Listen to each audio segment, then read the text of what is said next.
there's a big gap up to the best nations, but I think China, they have now made a fantastic project where we are based 6 months a year in Denmark. So hopefully we can close that gap within 1 or 2 years. Yeah, but we have had a very difficult preparation, but we have been in Denmark 2 weeks before we came here. First of all, we need to be better at shooting. I think we have one player today who was very dangerous, but we need more players to be able to score goals from the distance. But also the return running is not good enough. We have to step up and develop to a higher standard. It's a 3-year program, so the main goal is the Olympics in 2020.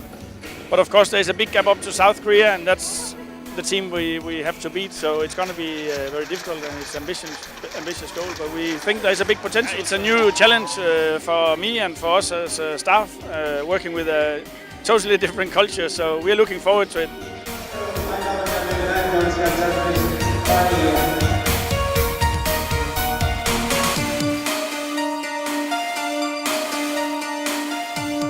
Well, the plan's to be in Denmark around 6 months of the year. The rest of the time we're of course out and about competing either in China or Asia.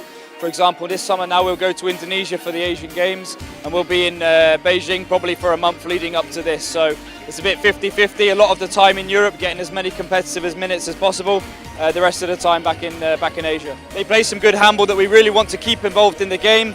We just want to make sure that the game management side of things becomes a lot better.